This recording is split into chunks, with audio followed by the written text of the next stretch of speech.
welcome back. My name is Kesey. I am the Evil Secret Ninja, and I talk about books and I review books on my channel.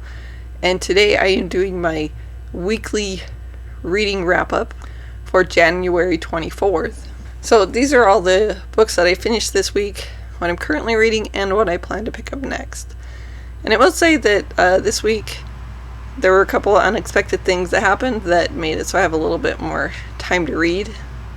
So I finished more than normal, and I think they were also a little bit shorter. I finished 5 books this week. First book that I finished was Us Against You by Fredrik Backman. I absolutely love this book.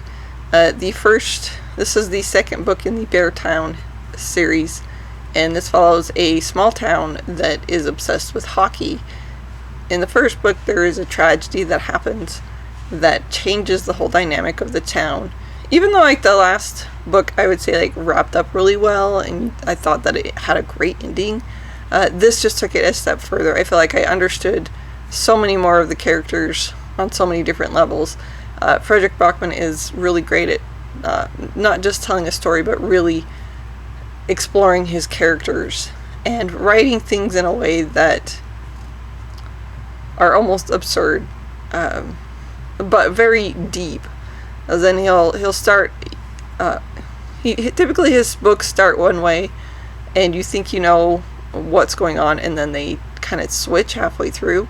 But he also in this one does it chapter per chapter, and I had a lot of markings. I had a lot of quotes that I really liked.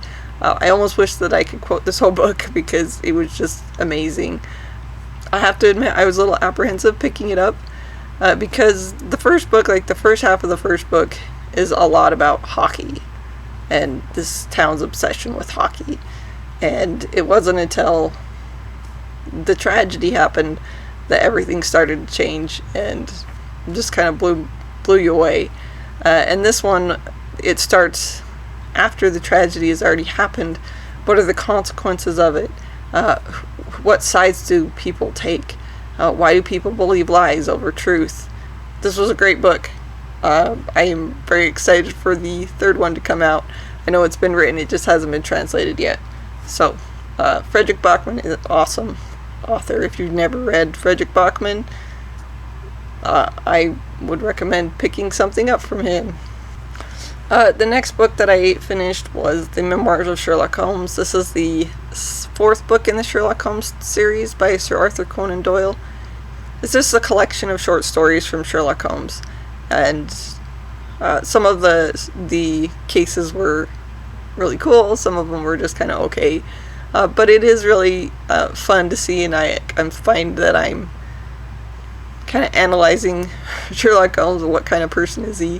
What kind of disorder might he have? I mean, one of probably my biggest problem with it is the way that women are portrayed in the books, but I also know that was a product of the time that it was written, and that's how women were treated.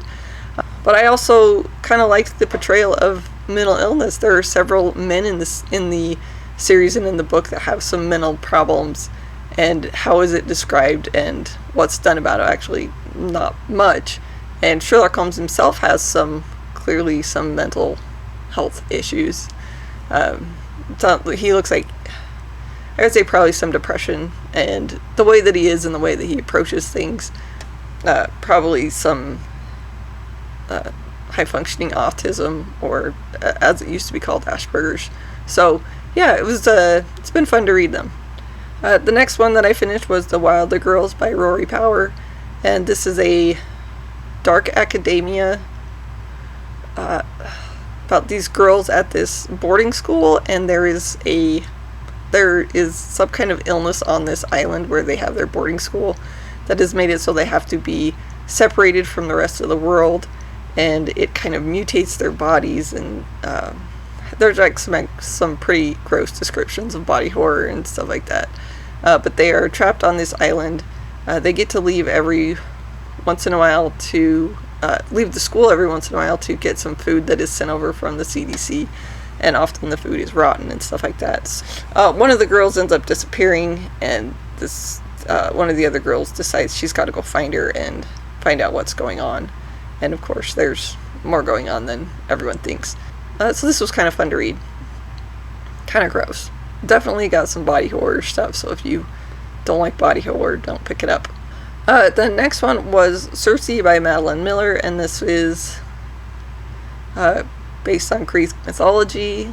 Circe is a nymph god hybrid who gets exiled because they find out she can do magic and can do things like turn people into gods or turn nymphs into monsters. Whatever it is that she wants to do. And so they call her a witch. They banish her to this island all by herself. And occasionally the heroes and everything from mythology come to her island. Or men come to her island, or all sorts of things. But it was really more of this isolation story of her being stuck on this island all by herself. Not just for a couple of years like we might see in a movie, but for eternity. It was different. It was, I didn't hate it, I didn't love it, it was just kind of in the middle. The last book that I finished was One Flew Over the Cuckoo's Nest by Kesey. And this is a classic. This book was published in the 1960s, and the author was exploring the way that mental health was treated in America at that time. And so there's this group of men in a asylum. I guess I could definitely say that there is a lot of stagnation with the men that are at this asylum. They don't seem to be like they're progressing a whole lot.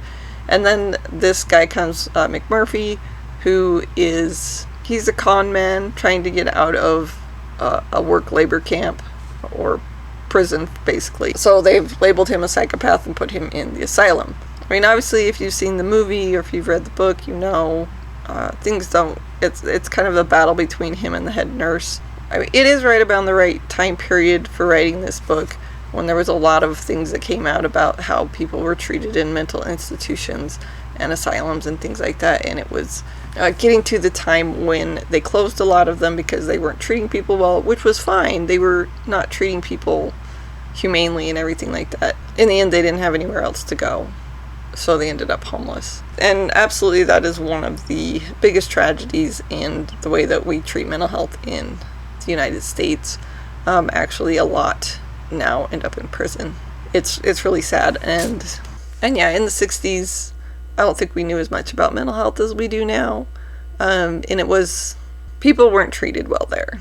And I also, like, not to make excuses for anybody, but we also didn't know any better. We were still trying to discover this whole idea of mental health. So, hard to say. I don't know that I would say we replaced it with something better. The progression that mental health treatment has gotten better in some ways it's still stagnating. And I don't say that it's gotten worse in a lot of ways. We certainly don't spray people with fire hoses or do lobotomies and stuff like they used to. So those are the 5 books that I finished this week. Here's the books that I'm currently reading. So I'm currently finishing up Kings of Ruin by Daniel Areson. This is the first book in the Kings of Sands.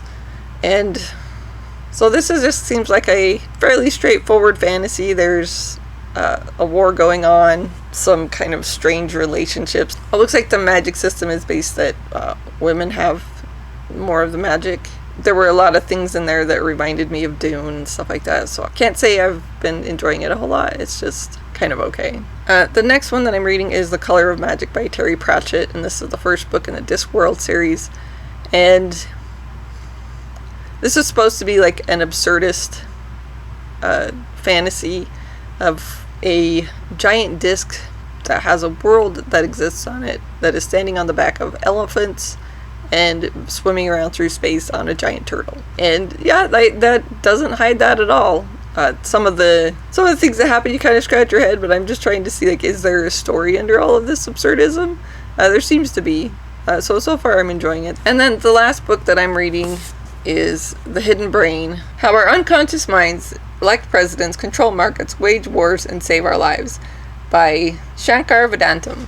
And this is written by the guy who does The Hidden Brain on NPR. And I just started it. I'm only a chapter in, and it's already made me rethink everything that I thought I knew. But this is all the stuff I don't know, and things that we can never know because how our brain works things unconsciously and what affects the way that our brain works and functions. So far, I'm really liking it. I just don't know what to think about it. but that's probably what it's all about. Alright, so those are the books that I'm currently reading, and here's what I plan to pick up next. After I'm done with Kings of Ruin, I plan to pick up Fossil Men, The Quest for the Oldest Skeleton, and The Origin of Humankind by Kermit Patterson.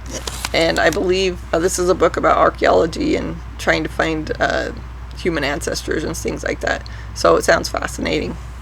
So I'm excited to pick that up. And then I will be picking up the Ninja, which is the first book in the Nicholas Lanier series. And this one I got on Amazon Prime Reading. It's just one that I borrowed. And it is by VanLustbader. And I think this is like a revenge story. Knows it follows a man who's half Asian, half Caucasian. Kind of feels like he's caught in between worlds. And then after I'm finished with The Hidden Brain, I'll pick up A Curse in Ash by Julie Zantopoulos. This was the Unplugged Book Box book for January. So I'm going to pick that up and see what it's about. And then obviously I'll do a review on this one since it's for the Unplugged Book Box. So those are the ones I'm hoping to finish up just before the end of the month. And then we can start into February with my February books. Thank you guys all for watching, and I hope you have a nice day. Bye.